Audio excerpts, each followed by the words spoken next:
Entire police department in Minnesota, a small town, just called it quits. The city says they have zero applications for any new cops to come on board. I wanted to really quickly address these cops quitting in these small towns en masse, saying they're not getting enough money, they're not getting enough equipment, they can't get new recruits because the pay isn't high enough. I watched James Freeman's video, excellent video by the way. If you haven't seen it, check out his last video from today's date. Now he may put up another one tonight or tomorrow, but you should check it out because he's really got a good perspective on it. But I wanted to talk to you about what is a cop. How do we view cops? How do we view cops? Because there are people, it's almost like we're living in a completely different world. There are people who view cops as the heroes, as the protectors, as the saviors, as they can do no wrong. I'm a bootlicker, I'm a thin blue line advocate. But what are they really? I mean, we see time and time again through video, I don't care what platform, we see the cops are not only not our friends, they are our avowed enemies. And if we could pull people back from the and ask them about their encounter with cops, because the reason they're no longer with us because they did encounter cops, like Daniel Shaver in the hallway of the La Quinta Inn.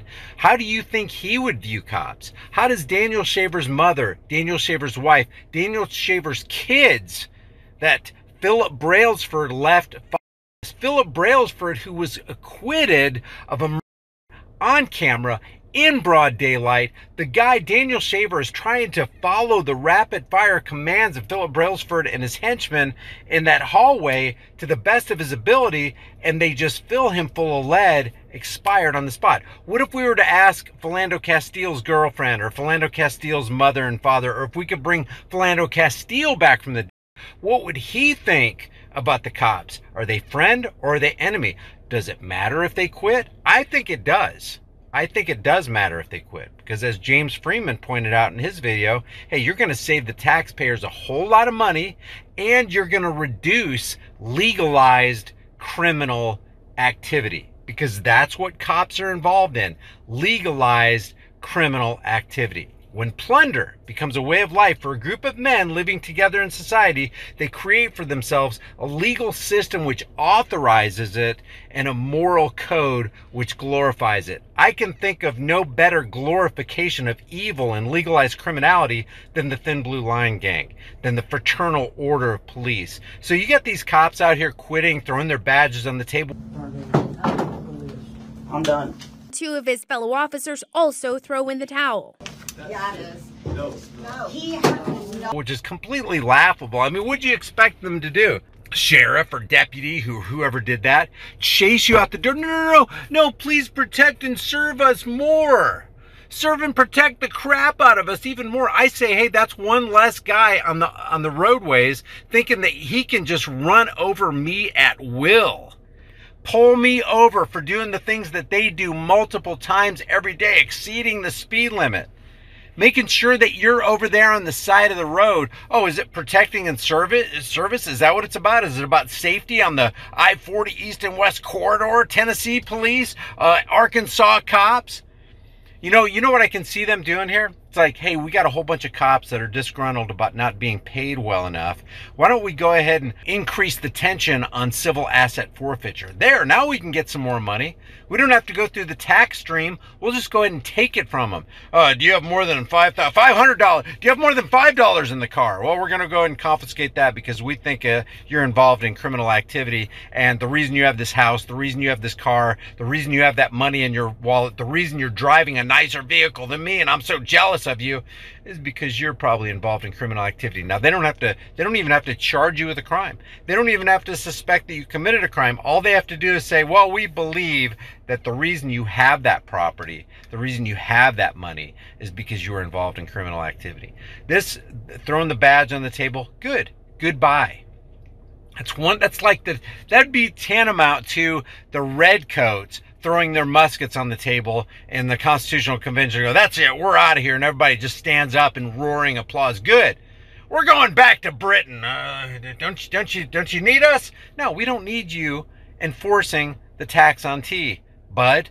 Just take a hike. So I think it is hilarious that, number one, that the cops are quitting, and number two, hilarious and sad and frustrating and infuriating on this number two part, that people are really scared. What are we going to do? Oh my God, who's going to protect us? Who's going to protect our neighborhoods from the criminal activity? Hey, guess what? If it is to be, it's up to me. You protect yourself. You discover what it means to be somebody who is in touch with the self-defense side of humanity. How about you be that person? How about you train your kids to be that person? How about you train your wife or your girlfriend or your husband or whoever, significant other? Once you train them to be self-determined, self-controlled, self-disciplined, teach them self-defense. And guess what happens? Crime will frickin' drop. If they put out on the news, hey, everybody in Tahlequah, Oklahoma, everybody in Minnesota, everybody in small town Louisiana is packing heat, including grandmas, guess what the criminals are going to do? They're going to go to the path of least resistance. They're going to go to the place that offers them a safe working environment. They don't want to kick down somebody's door thinking, oh, Granny might be packing heat. She might have that Kimber 1911 aimed at my cranium. So goodbye, cops. And we need that, because basically cops are like training wheels to an unthinking society. The lemmings out there are like, oh, we need cops or we're not going to be able to be safe. Guess what? My neighborhood is perfectly safe. Why? Because people care about their neighbors and they care about self-defense, and they don't call 911. Hey, what is the joke? What is the joke? When seconds count, police are minutes away. Cops rarely get there in time to stop crime. We can make a rap out of that. Cops rarely get there in time to stop all that nasty crime. They don't get there. What is it? 1, 2? Let's give them 5%. Let's say they get there 5% of the time to stop crime. It's kind of like the TSA.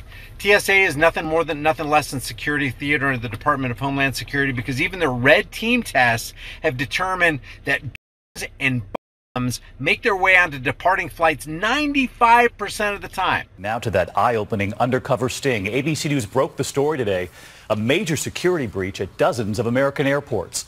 Make-believe explosives and weapons sliding right past those TSA agents.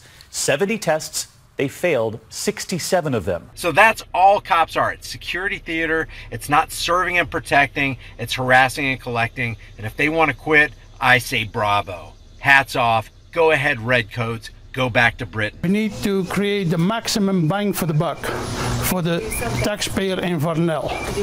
The way to do that is eliminate duplications we are now having in terms of law enforcement. So you're telling me that there's not going to be done tonight? No, sir. Okay, well then my resignation, you have it.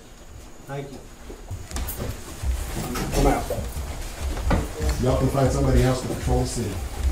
Are all y'all out? All y'all leaving? Okay. All right. I got their names on there. Leave your thoughts about this for the world and the global thought police in the comment section below. If you haven't done so already, subscribe to the channel. Hit the bell notification icon. Give it a thumbs up. Share it with everybody you know. Don't forget to subscribe to my email list through my website, highimpactflix.com. If you want to support the channel further, the links are in the description. Or grab a hard-hitting conversation starting design. You can put on a shirt, hoodie, mug, cell phone case, hat, whatever you want. I will see you in the next video. Remember, the price of freedom is now and will always be eternal vigilance. And indifference to this notion is the means by which the people have and will secure their own oppression. I will see you in the next video.